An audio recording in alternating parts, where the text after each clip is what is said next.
Okay, so we're finished talking about soils and biogeochemical cycles, and now we're going to transition into a subject that is closely intertwined with these things, and that is plant nutrition.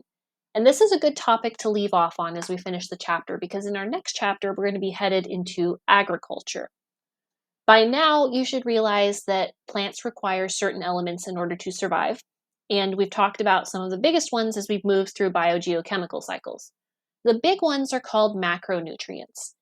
And when we say big ones, we don't mean that these elements are physically larger than others. We mean that they are required in significant quantities. Plants need a lot of them. These macronutrients include carbon, hydrogen, oxygen, nitrogen, phosphorus, sulfur, potassium, calcium, and magnesium. Some of these should sound familiar to you. The ones in bold are the ones that we went into detail on with their biogeochemical cycling. The first three, carbon, hydrogen, and oxygen, plants get these mostly from air, carbon dioxide, and from rainwater. And they are the three main elements that are used in biological molecules like carbohydrates, proteins, DNA, etc. The remaining six nutrients are all absorbed from the soil by the roots of the plant. And they are also needed for biological molecule construction. But in addition to that, they are involved in a range of different plant functions like protein synthesis, creating chlorophyll, energy conversions, maintaining homeostasis, and more.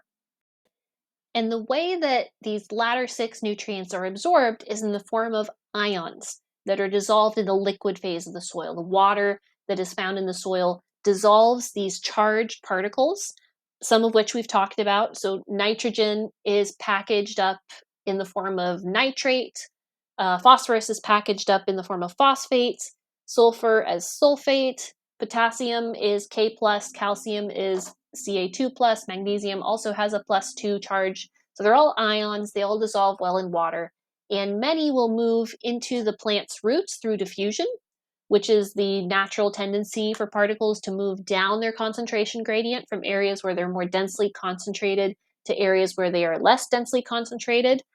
So if there's a higher concentration of these nutrients in the soil and a lower concentration in the roots, they will just naturally diffuse in.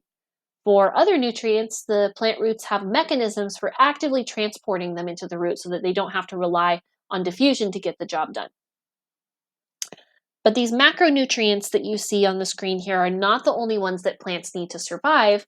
A plant also needs micronutrients, which are nutrients that are still absolutely necessary for the plant's survival, but the plant doesn't need a lot of them. It only needs them in small quantities. These micronutrients include iron, manganese, boron, molybdenum, chlorine, zinc, and copper. And all of these nutrients are obtained from the soil through the plant's roots, just like some of those that you see in the macronutrient column. And regardless of whether we are talking about macronutrients or micronutrients, it is possible for a plant to have too little of a nutrient or too much. A nutrient that is found in insufficient levels in the soil and is therefore holding the plant back from reaching its full growth potential is called a limiting nutrient.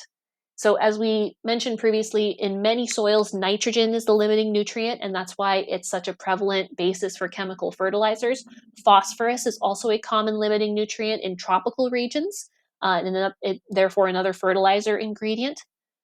On the other hand, it is also possible to have too much of a nutrient in the soil, and when this happens, it can lead to what is called nutrient toxicity, essentially a poisoning of the plant, and it hurts the health of the plant and stunts the plant's growth. And one final note on plant nutrients, if any of you are gardeners or interested in taking up gardening, plants will often give off clear signals about which nutrients are limiting their growth when they are experiencing a nutrient deficiency. And this graphic here presents some common signs of different nutrient deficiencies that you can diagnose in looking at a plant's leaves.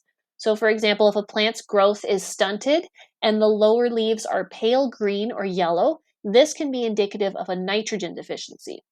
But if the leaves are yellow and the veins in the leaves are green, this is probably an iron deficiency.